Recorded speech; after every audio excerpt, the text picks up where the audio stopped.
रात में सोते समय बहुत सावधान हो जाना चाहिए उपासक को। वैसे तो हर समय सावधान, पर सोते समय ऐसे सावधान होना चाहिए जैसे मृत्यु के समय योगी जन अपने सारे इंद्रियों को समेट लेते हैं और अपने स्वरूप में, अपने प्रीतम के स्वरूप में लगा देते हैं। तुम रोज शयन के समय ऐसा अनुभव करो, मैं नींद में जा रहा हूं या मृत्यु में जा रहा हूं, इसमें कोई फर्क नहीं पड़ता। पता नहीं आंख खुले कि ना खुले। कितने ऐसे हैं कि सोते ही रह गए।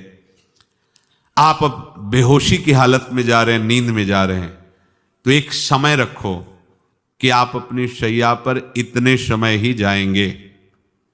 एक नियत समय रखो। हमने देखा है साधकों का एक समय होता है कि 10 बजे हमें लेट जाना है, सोना नहीं, लेट जाना है और लेटे हुए भगवत चिंतन करना। अब जब सो गए तो सो गए, नहीं सो गए तो उसमें हमें टेंशन नहीं लेना।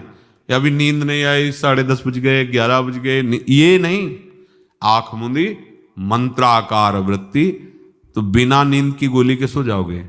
यह है ऐसा। भजन में मन लगाओ, सो जाओगे। जिनको नींद ना आती हो उनके लिए सही दवा है, आप नींद का चिंतन न करके प्रभु का चिंतन करने लगो। देख लेना आप कब सो गए पता नहीं चले। और अगर सौभाग्य से नींद ना आई तो नींद में जो इंद्रियों को पुष्टता मिलती है वो होता है संसार का विस्मरण। नींद में खास बात क्या होती है कि संसार का चिंतन छूट जाता है, फिर वो मस्त हो जाता है।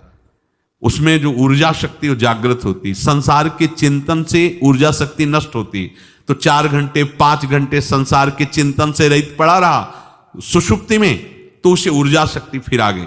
और अगर 4-5 घंटे आप प्रभु के चिंतन में रहे तो संसार का चिंतन छूटा, आनंद सिंधु का चिंतन हुआ। तो ये नहीं होगा कि आज रात्रि सोया नहीं तो बहुत टेंशन है, परेशानी, ऐसा नहीं होगा। भीष्म जी आज्ञा करते हैं रात्रौ च कृष्णम। ये बहुत सावधानी की बात, प्रायः इस सावधानी में नहीं रहा जाता। बचपन से सदगुरुदेव भगवान ने यही शिक्षा दी थी, गुरु कृपा से ऐसे उपदेश मिले थे। सोते समय कोई वार्ता नहीं, कोई अन्य चिंतन नहीं, चुपचाप अपने मन को हटाकर केवल इष्टमय करो। कब नींद आ जाती इसकी चिंता मत करो, इष्टाकार वृत्ति करके ही सोना चाहिए। तो आगे जो लिखा है पुनरुत्थिताय, जब उठो तब वैसी वृत्ति, तो कुछ दिन बाद स्वाभाविक हो जाएगी, स्वाभाविक हो। अपने तो इतना तक देखा है कि जैसे आधा पद में होश रहा और निद्रा आ गई, तो जब चेतना आई तो उसी पंक्ति से, जहां से होश गायब हुआ था, उसी पंक्ति से जागरण प्रारंभ हुआ। ऐसा ही जब ऑपरेशन के समय बेहोश किया गया था तो उनसे कहा था हमें बता देना कुछ मिनट पे, तो उनका हाँ लगाने वाले इंजेक्शन और कुछ ही सेकंड में इसका सरन, बस। तो जो पद चलाया था, जब होश आया था तो वही पद चल रहा था, मतलब बेहोशी में वो पद अपना अधिकार किए हुए था। ऐसे नींद भी तुम्हारी भजन हो जाएगी, समाधि हो जाएगी, यदि आप सोते समय प्रभु का चिंतन करेंगे। बहुत ही सावधानी की बात है। यदि इस जन्म में परम लाभ लेना चाहते हो तो इस श्लोक को अपना जीवन बनाओ। कृष्णव्रताः, हमारा जीवन का एक ही व्रत है कि हम अपने प्रीतम का भजन नहीं छोड़ेंगे, अखंड भजन। हमें ये नहीं देखना कि उपांशु मानसी को इसमें कितने गुना, हमें गुना बुना नहीं देखना। हमें अपने प्रभु को बोलना नहीं। भजन में मन नहीं लग रहा, पद गा रहे हैं, जोर जोर से चिल्ला रहे हैं, नाम कीर्तन कर, हमें अपने प्रभु से जुड़े रहना है। कृष्ण व्रताः कृष्ण मनुस्मरन्तो, हमारा निरंतर स्मरण चले, बस ये प्रयास रखना है। जब निरंतर स्मरण की बात कह दी तो फिर आगे कुछ कहना नहीं चाहिए, पर खास बात इसीलिए कहा जाता है कि आप समझ जाओ। रात्रौ च, जब कोई भी ब्रह्मचारी, कोई भी उपासक, कोई भी बैरागी त्यागी महात्मा सोते समय असावधान हो गया तो उसकी रात्रि बहुत गलत जाएगी। खास जब आप सैया पे शयन करते उस समय असावधानी हुई तो विकार छा जाएगा, ध्यान रखना। आपका चिंतन गलत हो जाएगा, आपकी चेष्टा गलत हो जाएगी। जागृत में ना सही तो स्वप्न में। आप सावधान उस समय जरूर रहिए और उतना ही विश्राम कीजिए जितना आवश्यक हो। व्यर्थ में करवटें मत बदलिए, ये उपासक का स्वरूप नहीं होता।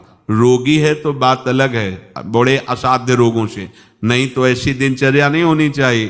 कै बजे? 3:30, अभी आधा घंटा तो है, फिर कमर ओढ़ लिए, ये साधक का नहीं होता। उचित समय, जो मान लो 4 घंटा विश्राम का, तो अब ये नींद का विषय आओ या ना हो, हम तुम्हारे लिए पुष्प बिछा के नहीं बैठेंगे कि आ जाओ आ जाओ आ जाओ। नहीं आई तो अब ये नहीं गया, अब इतने समय नहीं आई थी, अब 4 बजे उठने के समय कैसे हो? नहीं, ये फेंका। उसमें विचार नहीं किए, पहले फेंको और सैया से नीचे उतरो, भूमि को प्रणाम करो, आगे बात नहीं। वो फिर आपको ऐसा होता है 10 मिनट में तो कोई बात नहीं, 10 वो पार कर देगा, घंटा दो। रात्रौ च कृष्णम पुनरुत्थिताय, ये नियम लीजिए। सोते समय आप बिल्कुल मृत्यु दशा की स्थिति लाइए, जैसे मरने वाला नहीं होता, सब जगह से मन हटाकर। और सच्ची है, पता नहीं आंख खुले कि ना खुले, ये बड़ा धोखे का जीवन है। ये ऐसे हजारों लोग सोए और सोते ही रह गए। हमको धोखे में नहीं रहना। सुबह जग जाएंगे तो फिर भजन करेंगे, लेकिन हम बिल्कुल तैयारी में। तो जब ये था कि किडनी कभी भी फेल हो सकती, तो हमें ज्ञान तो था नहीं ऐसा उस समय, तो हम रात्रि में जब शयन का समय, तो कपड़े कौन थे, कोई पैंट शर्ट थोड़ी था, सब हटा चला, ऐसे रज लगाई, राधा वल्लभ जी को ऐसे बांधा, चरणामृत लिया, पूरी तैयारी में, क्योंकि पास कोई था नहीं। तो ये होता था कब मर जाए, कैसे बताएं कितना सुख, एकदम युगल चरणारविंद में तदाकार होते ऐसे वो। इसीलिए कहते हैं कि प्रतिकूलता और अव्यवस्था और दुख, ये भगवत प्राप्ति का प्रधान साधन है। अव्यवस्था, प्रतिकूलता और दुख, ये अभ्यास उसी से। जब शाम के शयन करते तो पहले वृंदावन को प्रणाम करके, और ऐसे भावना में प्रिया प्रिया कहते कि जैसे भी आपके हैं, अगर शरीर छूट जाता है रात्रि में तो आप धोखा ना करना, आप बुला लेना अपने। और कैसे बताओ उस समय कैसे भाव होते थे, कोई पास नहीं, कोई सुविधा नहीं, 1 रुपया नहीं, तो एकदम दैन्यता, एकदम कितना सुख मिलता, वो एकदम केवल भगवद आश्रित। तो रात्रौ च कृष्णम पुनरुत्थिताय, ये बहुत पकड़ने वाली बात है।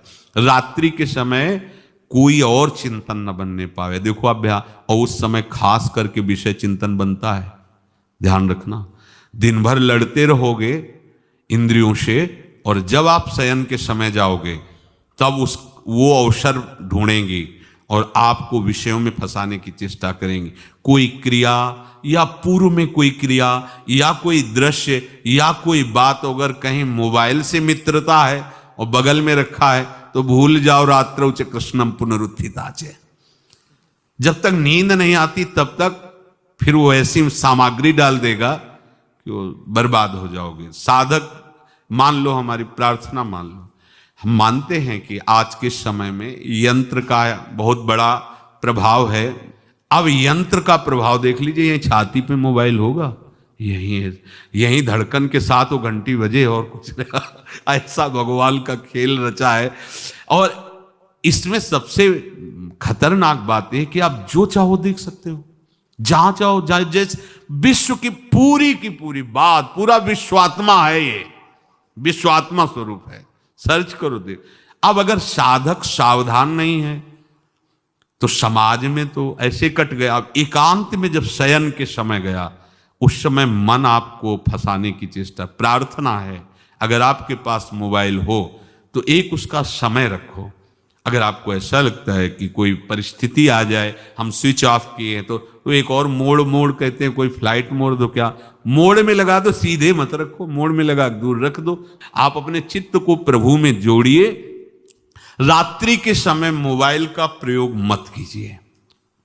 मान लीजिए रात्रौ च कृष्णम पुनरुत्थिताय, सुबह उठते ही आपको कुछ चिंतन नहीं करना। सबसे पहले उठते ही, यदि आपके अभ्यास में आ गया तो ऐसा ही होगा, नहीं तो आपको पहले सदगुरुदेव भगवान का प्रणाम नमस्कार और कुछ भक्तों का, और फिर नाम जप, भले 5 मिनट ही करो, अपने आराध्य देव का सुमिरन, फिर अपनी दिनचर्या करो।